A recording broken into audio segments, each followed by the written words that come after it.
Hello and welcome to the very first episode of A Magic Tales. My name is Brendan Old and sitting next to me is Craig O'Meara.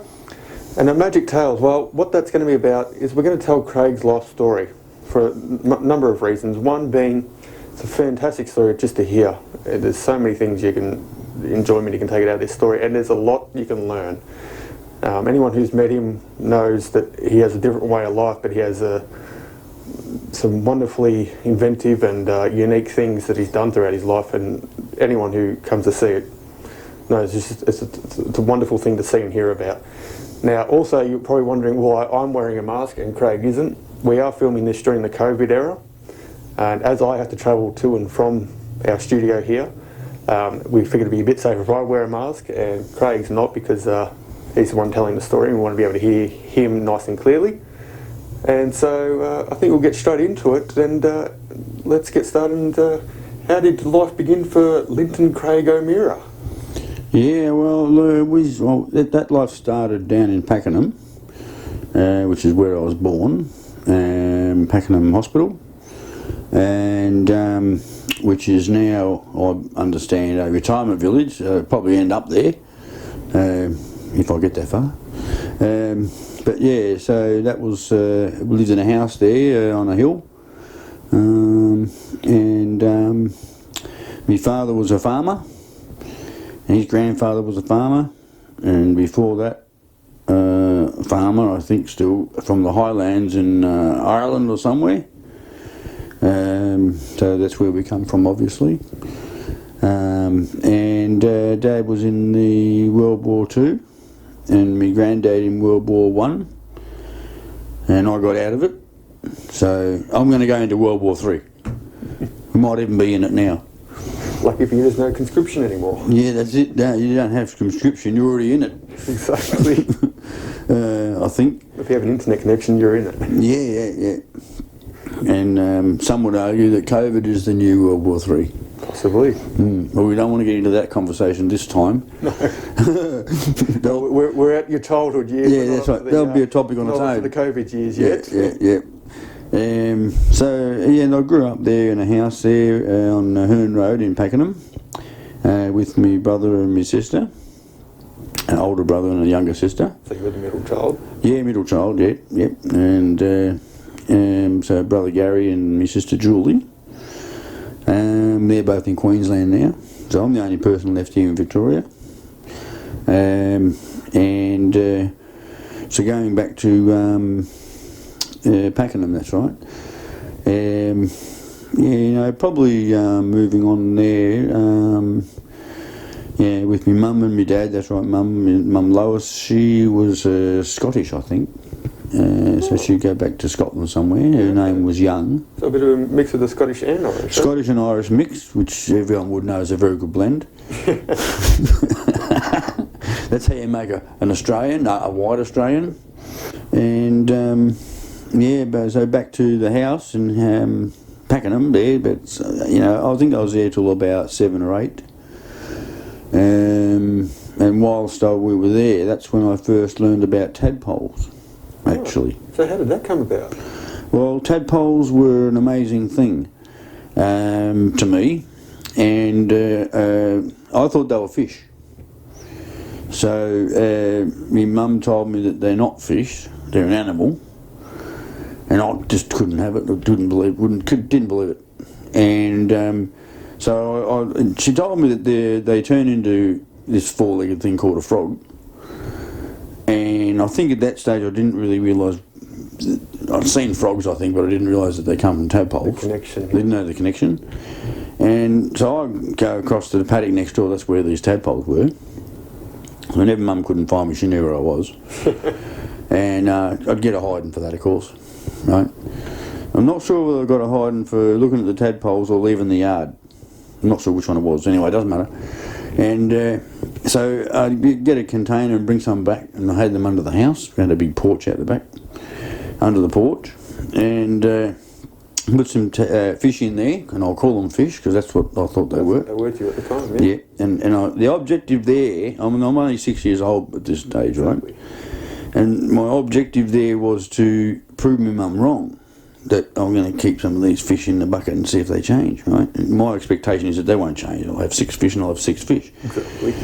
And so I did that, and I'm keeping them, and I come out one day and there's only 4 left. And I told Mum, and she said, no, well, they've grown legs and jumped out. And I'm going, that sounds like a fairy tale, doesn't it? She's lying to me, right? And I'm going, no, someone's taken them or something. They died, or what happened to them? So, and that went on for a little while. And then a couple of days went past, and I actually saw one climbing up the side of the container with its legs and everything, and it's sitting on the top, and it looks like it's going to jump.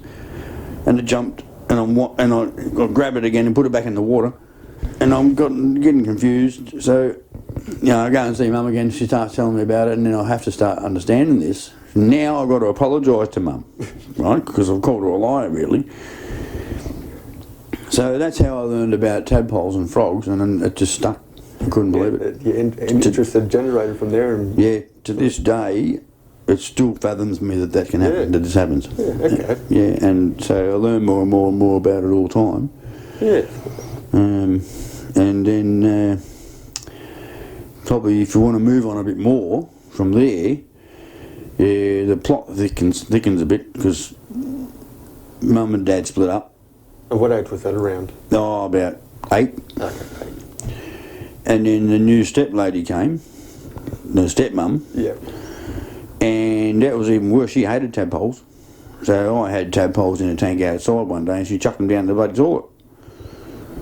We should just that was bad. Know that the stepmother Joyce did actually have an affectionate nickname for her ways of parenting. The wicked stepmother. I think the other one was called the Sergeant. Oh yeah, the sergeant. Yeah, from the military. Yeah, so she was a very Gestapo. Yes. Yeah. Very strict lady. Oh yeah. If you didn't make your bed properly, you'd go without tea. Exactly. That night. And in comparison to your mum, she was a lot more stricter and a bit harsher, I guess you could say. Yeah. Yeah. Yep. And I have to say now, I've been an old bugger myself. Looking back, she's probably more intelligent than my own mum. I mean, we learned a lot from her. Yeah. But we weren't with our original mum, so you can't say that. Yeah. So, but anyway. So she flushed these damn tadpoles down the toilet. And that was the start of the rebellion on that behalf, really. Yeah. When I left home properly, I started my own tadpole business. Yeah, That's where back into all the animal stuff started. Yeah, didn't matter how much she tried to crush your interest. That's right. You would find in that and interest. A bit like Heston, with his restaurant, you don't say no to him. Exactly. If you say no, he'll do it. And I was like that. You tell a kid not to do it, of course, they're going to do it. I was like that. And you can know if your mum was pretty rebellious, apparently. I can see that. I can see that. Yeah. So, and I mean, I think even to this day, don't tell me I can't do that. I'll show you. I bet you I can. It won't cost a cent. Someone else will pay for it. So, once Joyce had come along, were you still living in Pakenham, or did you move? No, we moved to Doveton in a rented house, and that was short-lived. Then we bought a house. Joyce and Wally bought a house, my dad, in Hampton Park. Yeah. Oh, okay. So how long did you live at that house for? Was that until you moved out by yourself? Or? Yeah, Hampton Park. Yeah, that was. I think it was about 13 or something there. Yeah, right. By that time. Yeah, okay.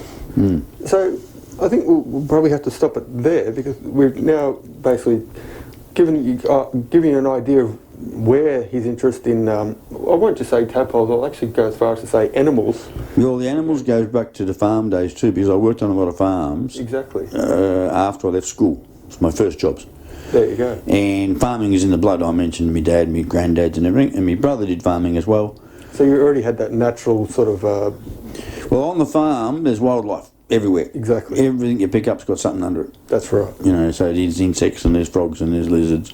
So you just had basically a It's whole, not just cows and chooks. a whole field of interest. Yeah. things In fact, I was more interested in the wildlife than the cows we were supposed to be milking. Okay. Yeah, all the time. That makes sense. Yeah. That makes sense. Yeah, Because there's only so much you can do with the cows, whereas you can explore and understand. Yeah. And, And I worked on a lot of these farms. Not so much share farmer, but I was the lackey working for the share farmer. okay. Yeah. So I think we'll probably hear a bit more about that in the next episode when we go a bit more into your team and look at how they evolved. But for now, that was the very first episode of A Magic Tales, and we're giving you a brief look into how Craig's life has started, or as he was actually born Linton Craig O'Meara, but we call him Craig. Linton was my name then. Yeah, And we've got still is. But still is legally, but we call him Craig. yeah. And we'll have a lot more very interesting episodes coming next week. So stay tuned, and thank you very much for watching the very first episode of A Magic Tales for 2021. See you next week. Yep. See you next week.